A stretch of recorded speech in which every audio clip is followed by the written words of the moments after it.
నమస్కారం. గోపాల్ సాముద్రిక శాస్త్రానికి స్వాగతం. గోపాల్ సాముద్రిక శాస్త్రం అధ్యయనంలో భాగంగా మనం ప్రధాన రేఖల గురించి అనేక విషయాలు తెలుసుకుంటూ హృదయ రేఖ గురించి ఇప్పటివరకు మనం చాలా విషయాలు తెలుసుకున్నాం. హృదయ రేఖ ప్రధానంగా బంధుత్వాన్ని, బాంధవ్యాలని, రిలేషన్స్ని, ఫ్రెండ్షిప్ని,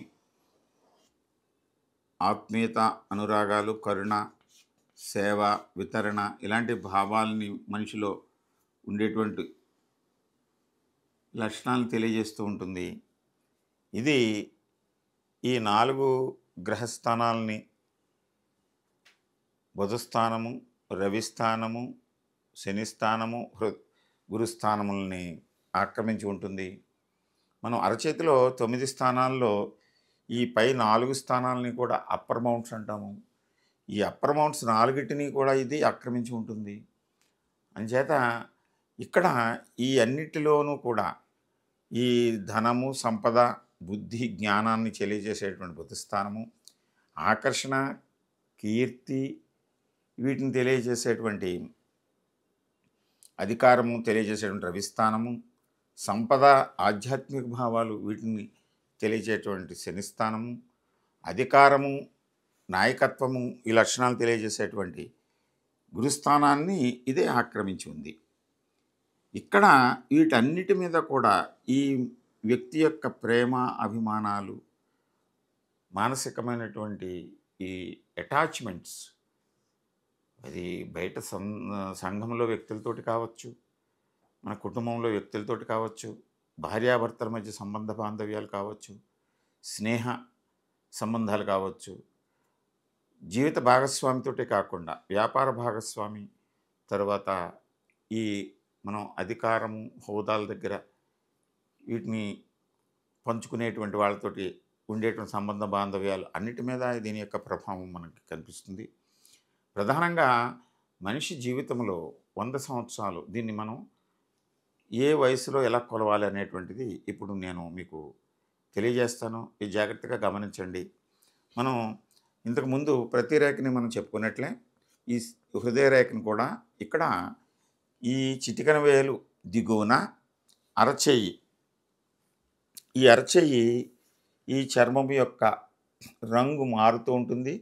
ఈ వెనక భాగంలో ఉండేటువంటి రంగుకి, ముందు భాగంలో ఉన్నటువంటి రంగుకి మధ్యలో ఇక్కడ ప్రారంభమవుతుంది. ప్రారంభమయ్యి క్రమంగా ఇలాగ విస్తరిస్తూ గురుస్థానానికి చేరుతుంది.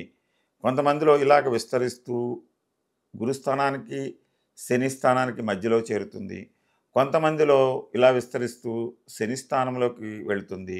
కొంతమందిలో ఇలాగా గురుస్థానము చివరికి, కొంతమందిలో ఇలాగ జీవిత రేఖ వరకు కూడా ఇటు గురుస్థానంలో ఈ పక్కన ఈ అంచునున్నటువంటి ఈ చర్మము మారేటువంటి ప్లేస్ వరకు కూడా ఇక్కడ వరకు విస్తరించడానికి అవకాశం ఉంటుంది.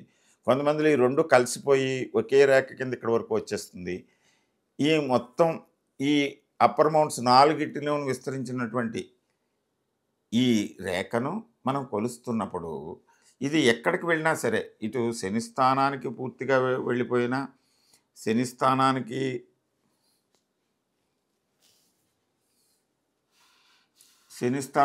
గురుస్థానానికి మధ్యలోకి వెళ్ళినా,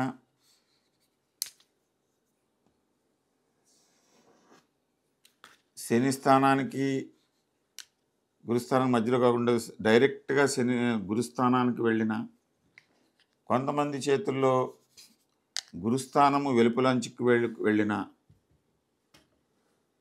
ఎక్కడికి వెళ్ళినా ఎటువైపు ప్రయాణం చేస్తోందో ఆ కోణాన్ని మనం దీన్ని అనుసరిస్తూ ఎండ్ పాయింట్, ఒకవేళ ఇది యాంగిల్ ఇలా ఉండి ఇక్కడ ఆగిపోయినా సరే దీన్ని మనం ఇలాగ పరిగణించి ఇక్కడికి కొలవాలి. లేదు ఈ యాంగిల్ కొంచెం ఇలా తిరిగి ఉన్నప్పుడు దీని కోణం ఎటు వెళ్తుందో అక్కడ పరిగణించాలి. ఇది కొంచెం కష్టమైనటువంటి విషయం. కొంతమంది గురుస్థానం మధ్యకి వెళుతున్నట్టు సూచన ఇలా ఉందనుకోండి, దాన్ని ఇలా ఇక్కడ వరకు పరిశీలించాలి. కొంతమంది చేతిలో ఇలా తిరిగి ఉంటే దీని కోణం ఎక్కడికి వెళ్తుందో అక్కడ వరకు దీన్ని తీసుకోవాలి. శని స్థానం వైపు టర్న్ అయిపోతున్నట్టు అనిపిస్తే దీని కోణం ఎక్కడికి వెళ్తుందో అక్కడ తీసుకోవాలి. ఈ విధంగా మనం దీని యొక్క ఎండ్ పాయింట్ని గుర్తించాలి. ఆ ఎండ్ పాయింట్ ఈ బేస్ ఇది ఇక్కడ 0, ఈ ఎండ్ పాయింట్ ఇక్కడ ఉందనుకుందాం, ఇక్కడ 100.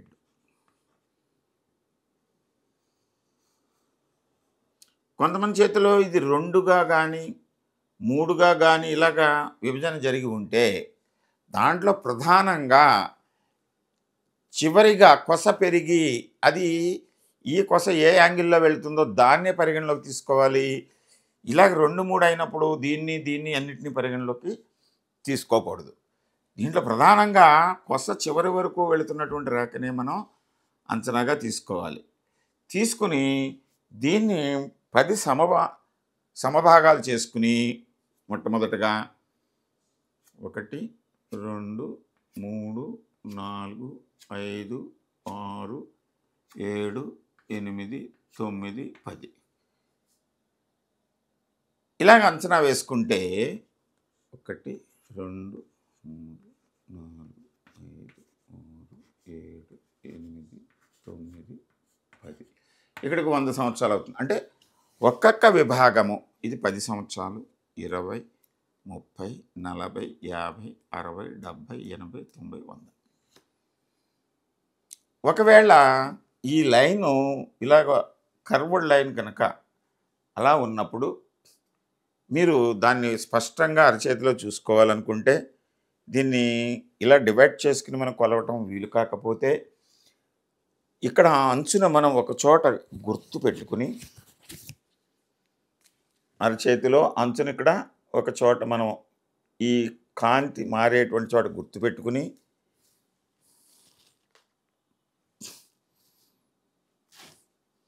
ఈ చివర దీని యాంగిల్ ఎలా వెళుతుందో ఇక్కడికి వచ్చింది, ఈ యాంగిల్ ఇలాగా ఇక్కడ గుర్తుపెట్టుకుని ఇలాగ ఈ రేఖ వెంబడి ఒక దారాన్ని నడిపి ఆ దారాల్లో మధ్యలో ఎక్కడైతే బ్రేక్స్ కానీ ఐలాండ్స్ కానీ ఉంటాయో ఆ ప్రాంతంలో చుక్కలు పెట్టుకుని ఆ దారం మొత్తం కొలతను 100 సంవత్సరాలుగా తీసుకుని మనం ఎక్కడ బ్రేక్ పడుతుందో అక్కడ ఆ కొలత ఎన్ని సెంటీమీటర్లో లేదా మిల్లీమీటర్లు వచ్చిందో చూసుకుని దాన్ని విభజన చేసుకుని ఈ వయసుని లెక్క కట్టాలి.